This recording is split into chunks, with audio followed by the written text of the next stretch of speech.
Olha, por décadas a ficção científica vem plantando essa ideia na nossa cabeça, né? O sonho de cruzar a galáxia assim num piscar de olhos. Naves que simplesmente pulam de uma estrela para outra, desafiando as gigantescas distâncias do universo. Mas e se a gente tentasse fazer isso de verdade?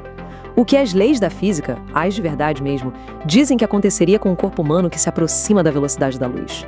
A resposta, olha, é bem mais estranha e violenta do que a gente imagina. A pergunta até que parece simples, né? Mas a resposta nos joga na cara dois obstáculos gigantescos. E o primeiro deles, o que é mais surpreendente, não tem nada a ver com a tecnologia das naves, e sim com a fragilidade do nosso próprio corpo. Pois é, antes mesmo de se preocupar com as leis de Einstein, a gente tem que se preocupar com as leis da biologia. O primeiro grande paredão para uma viagem interestelar não é o motor da nave, mas sim quem está pilotando. E é aqui que a coisa fica meio contraintuitiva. Viajar a, 99% da velocidade da luz, de forma constante, seria a mesma coisa que estar sentado numa poltrona agora. O nosso corpo não sente a velocidade em si. O problema mortal não é estar rápido, é o processo de ficar rápido. Exatamente. O ponto crucial é justamente chegar nessa velocidade.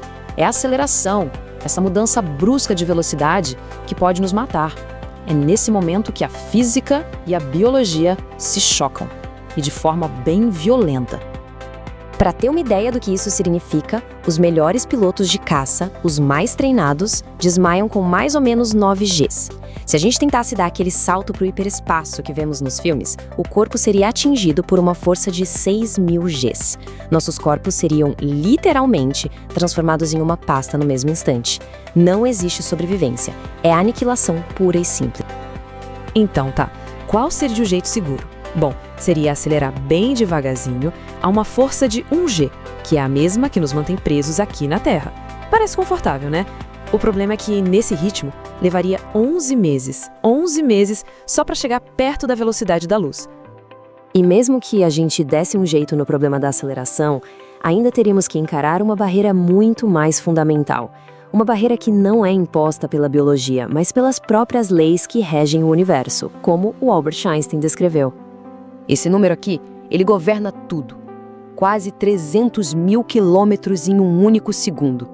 Para se ter uma noção, um raio de luz daria 7,5 voltas na Terra nesse tempo. E segundo Einstein, isso não é um recorde a ser quebrado, é uma lei fundamental. É a velocidade máxima do universo. Ponto final. E o motivo para esse limite ser tão absoluto é uma das ideias mais malucas da física. Conforme se empurra um objeto para mais perto da velocidade da luz, ele fica mais pesado. A massa dele aumenta.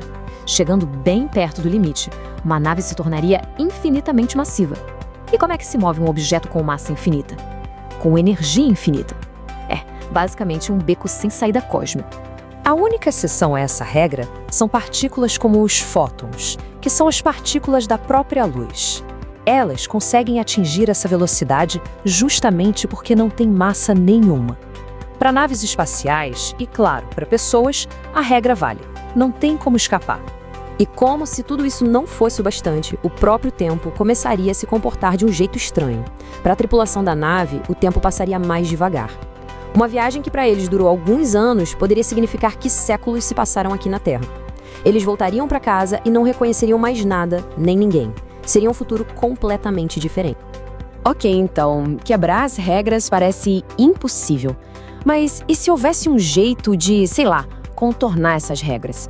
E se em vez de tentar mover uma nave pelo espaço, fosse possível mover o próprio espaço-tempo ao redor da nave?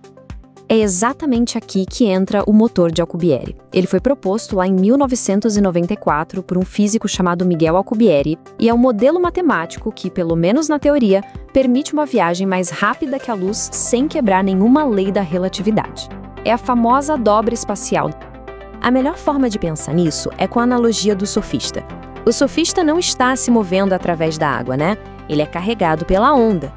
A ideia aqui é a mesma. A nave ficaria paradinha dentro de uma bolha, enquanto a própria bolha de espaço-tempo se moveria, carregando a nave junto. A mecânica por trás disso é simplesmente genial. Em vez de empurrar a nave, o motor deformaria o próprio espaço. Ele iria comprimir o espaço-tempo na frente e expandir atrás, criando uma espécie de onda na qual a nave poderia surfar. A nave, em si, estaria parada dentro dessa bolha, mas a bolha se moveria mais rápido que a luz. Só que, por muito tempo, essa ideia incrível parecia puramente teórica, e por um motivo bem grande. Para funcionar, ela precisava de uma coisa chamada energia negativa, ou massa negativa, um tipo de matéria super exótica que, até onde a gente sabe, simplesmente não existe. Mas a história não acaba aí não. O que começou como um exercício matemático inspirado na ficção científica acabou evoluindo para uma área séria de pesquisa. A busca para tornar a dobra espacial algo, no mínimo, plausível, continuou. E o progresso na teoria foi, sinceramente, impressionante. O conceito original do Alcubierre exigia a energia de todo o universo visível. Impossível. Mas com os anos, os físicos foram refinando os cálculos. Primeiro, a exigência caiu para a massa do nosso Sol. Depois, para a massa de Júpiter. E hoje, alguns modelos sugerem que talvez seja possível com a massa equivalente a apenas 700 quilos. De repente, o impossível começa a parecer só muito, mas muito difícil. E aí, em 2021, o maior obstáculo de todos talvez tenha sido superado. Surgiram novos modelos matemáticos mostrando que seria possível criar uma bolha de dobra sem usar aquela tal energia negativa. Pela primeira vez, usando apenas a física que a gente conhece, a matemática disse: olha, isso aqui pode funcionar. E isso muda tudo. O problema deixa de ser isso viola as leis da física e passa a ser: a gente tem energia suficiente para fazer isso? Como resumiu o pesquisador Joseph Agnew, se todos os requisitos de energia forem cumpridos, não dá para provar que não funciona. A porta que antes estava trancada agora está entreaberta. O que nos leva de volta ao começo. A ficção científica nos deu um sonho, e a ciência, bem devagarinho, está tentando descobrir se ele pode um dia se tornar real. A história da humanidade está cheia de coisas que eram impossíveis e que hoje são rotina. E essa frase de uma das séries que mais inspirou essa pesquisa resume tudo perfeitamente. A questão talvez não seja se vamos alcançar as estrelas, mas sim quando.